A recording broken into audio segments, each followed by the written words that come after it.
चलो, it's time for Indian medicine और आयुर्वेदा। तो आयुर्वेदा सबसे पहले स्टार्ट ओरिजिन हुआ था इसका इंडिया में, ठीक है, मोहनजोदारो और हड़प्पा तहजीब में 2500 BC में, ठीक है। इसको इंडस वैली सिविलाइजेशन भी कहा जाता है, ठीक है। आर्यास के टाइम का है ये, जब आर्याज रूल करते थे, तो उस टाइम इंडस वैली सिविलाइजेशन या हड़प्पा या मोहनजोदारो तहजीब जो है, उस वक्त इसकी खोज हुई, ठीक है। आयुर्वेदा का मतलब होता है नॉलेज ऑफ लाइफ, ज़िंदगी के बारे में नॉलेज। बिगनिंग कैसे हुई? हिंदू पीपल ऐसे बिलीव करते हैं कि लॉर्ड ब्रह्मा थे, उन्होंने दुनिया बनाई, ठीक है। फिर उन्होंने दक्षिण प्रजापति और अश्विनी कुमार को वो सिखाया, और फिर उन्होंने इंद्रा को सिखाया, और फिर इंद्रा से धन्वंतरी और भारद्वाज को सर्जरी और मेडिसिन की नॉलेज दी गई, और फिर धन्वंतरी ने सुश्रुत को, और गॉड भारद्वाज ने अत्रिया को ये नॉलेज दी, और आज वो कॉमन हो गई है। तो सबसे पहले आए ब्रह्मा,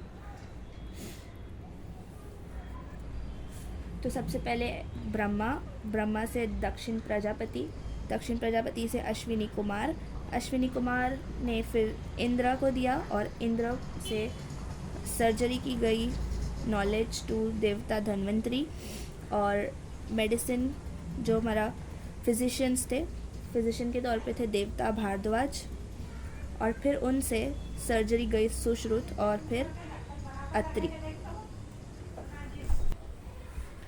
तो इनका बेसिक कॉन्सेप्ट था कि 5 एलिमेंट से मिलके सब चीज़ें बनी है, और वो 5 एलिमेंट है स्काई, एयर, फायर, वाटर और अर्थ।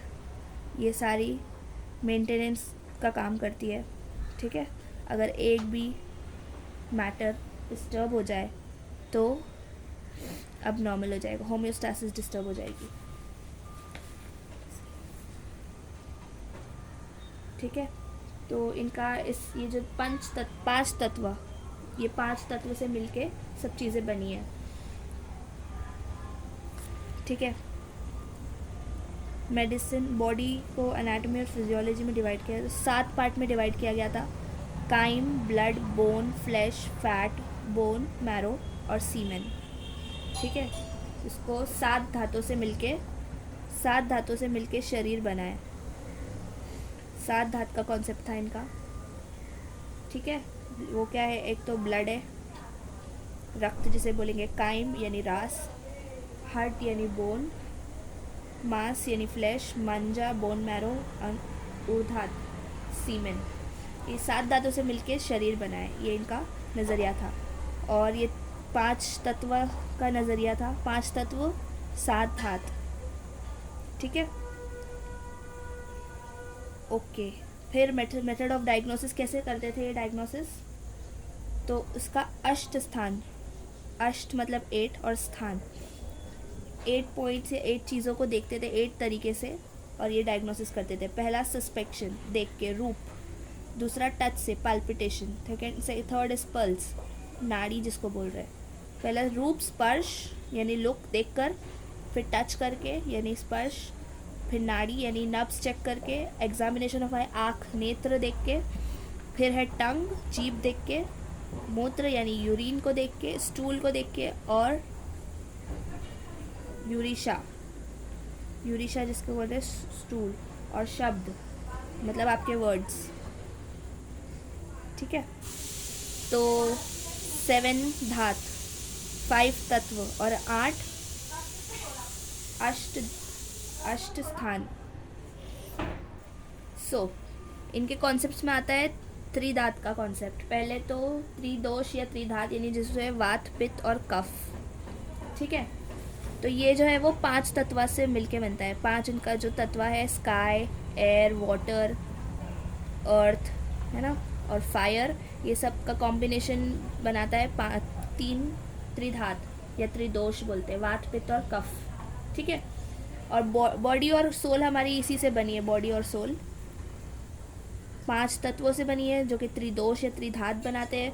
फिर इनका 7 धातों का, 7 धात का भी एक नज़रिया था, जो कि हमने ऊपर देखा अभी।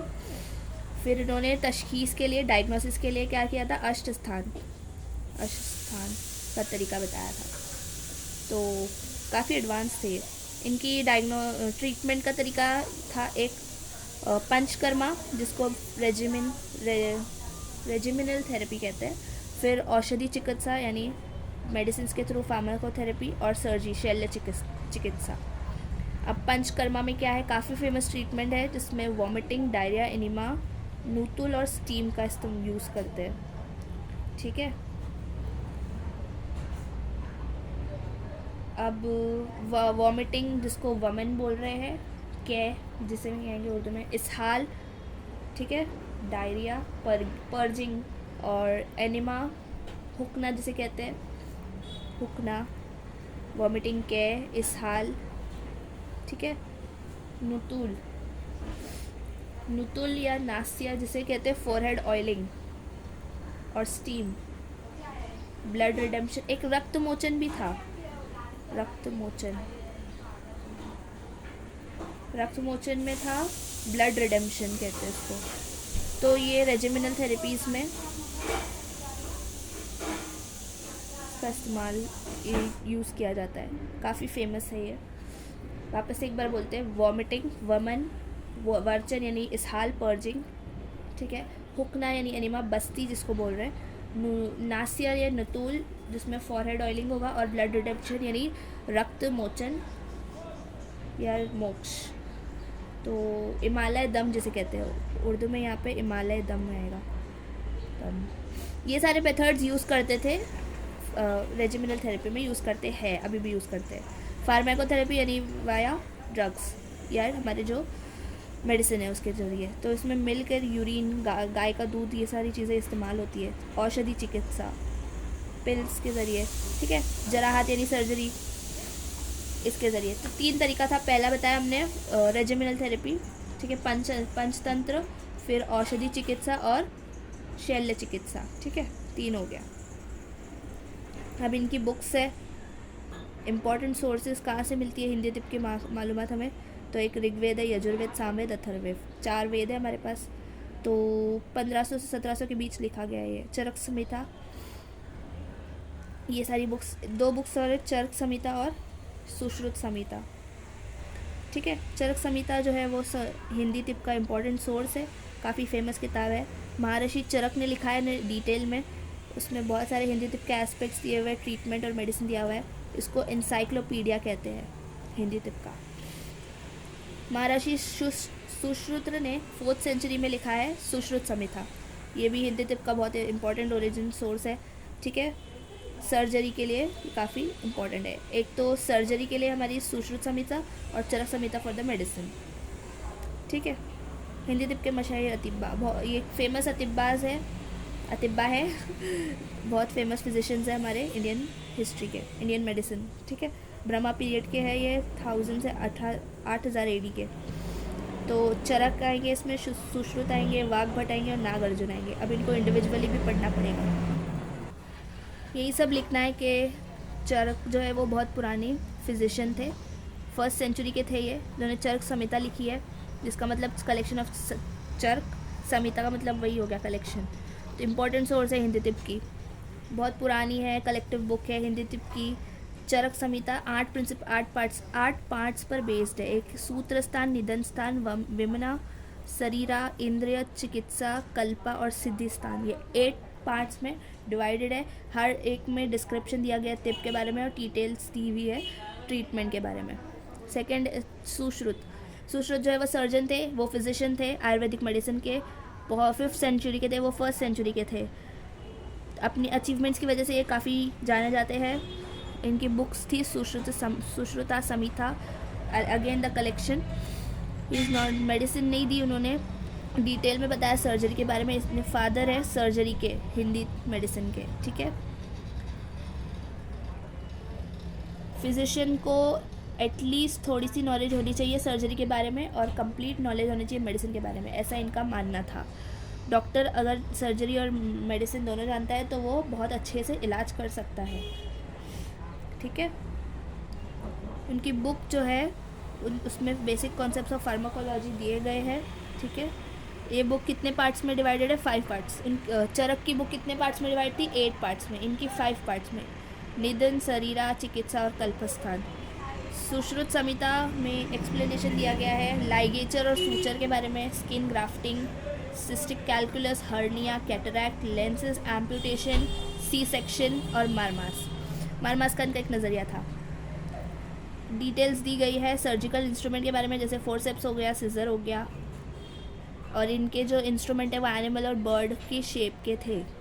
ठीक है, 100 से ज़्यादा इंस्ट्रूमेंट दिए हुए हैं। लाइगेचर और सूचर क्या होता है? ठीक है, इनकी बुक में लिखा गया है डीप इंजरी के टाइम पे स्टिचेस लगाने के लिए एनिमल हेयर का यूज़ करके हम स्टिचेस लगाएंगे, जूट फाइबर्स को यूज़ करके हम लाइगेट करेंगे, चिपकाएंगे, सूचर करेंगे, स्टिच करेंगे। स्किन ग्राफ्टिंग है, अगर स्किन डिस्ट्रॉय हो गई है तो दूसरी जगह से उसको लेकर स्किन का पार्ट लेके कट करके उसको वहाँ अटैच कर देंगे, इसको स्किन ग्राफ्टिंग बोलेंगे। सिस्टिक कैलकुलस, उनकी बुक में उन्होंने लिखा था कैसे स्टोन्स निकाले हम ब्लैडर में से सर्जरी के through, cystic calculus. Hernia protrusion of 1.4। Hernia तो हमको पता है, जब अपनी एब्डोमिनल कैविटी में वो जो ऑर्गन है वो प्रोट्रूड अपनी जगह से हट जाएगा। ठीक है, तो हर्निया के बारे में उन्होंने लिखा है। ओल्ड एज पीपल में कैटरैक्ट जो हो जाता है, आंखें कमज़ोर हो जाती है, लेयर हो म्यूकस लेंस के ऊपर जो वाइट कलर का से बन जाता है, तो वो कैटरैक्ट के बारे में उन्होंने बुक में लिखा है। एम्पुटेशन के बारे में लिखा है। ठीक है, कंडीशन अगर कोई आपका मतलब आपका कोई बॉडी पार्ट अगर वो ख़राब हो गया है, टॉक्सिक हो गया है, पॉइजन फैला रहा है, तो उसको निकाल देना बेहतर है। तो दिस इज़ एम्पुटेशन। एम्पुट मतलब कट कर देना, रिमूव कर देना। सी सेक्शन डिलीवरी में, जो नॉर्मल डिलीवरी के अलावा सी सेक्शन किया जाता है, सिजेरियन सेक्शन। ठीक है, सी सेक्शन के बारे में उन्होंने लिखा है। ठीक है, नॉर्मल डिलीवरी पॉसिबल नहीं होती, उस वक्त हम कर सकते हैं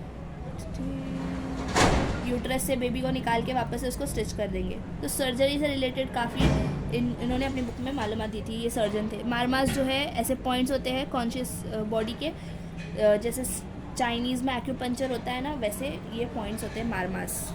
तो इसके बारे में भी अपनी बुक में इन्होंने लिखा था, मारमास के बारे में। ठीक है, तो काफ़ी इनको नॉलेज थी अपनी बुक में, इन्होंने जो डाला था। लाइगेचर बोलो, स्किन ग्राफ्टिंग बोलो, सूचर्स बोलो, कैलकुला बोलो, हर्निया बोलो, कैटरैक्ट, एम्पुटेशन, सी सेक्शन। ठीक है, तो ये मारमास वो पॉइंट थे कि अगर यहाँ पे इंजरी हो गई तो आपकी डेथ हो सकती है। ऐसे पॉइंट्स है बॉडी पे, जैसे एक्यूप्रेशर या एक्यूपंक्चर के पॉइंट्स होते हैं, वैसे ही सिमिलर। ठीक है, अब वाघ भट्ट के बारे में पढ़ेंगे। हिंदी मेडिसिन में काफ़ी रिनाउंड है, ये काफ़ी फेमस है। तो काफ़ी बुक्स लिखी है इन्होंने, अष्टांग संग्रह, हृदय और रस्म समुच्चय।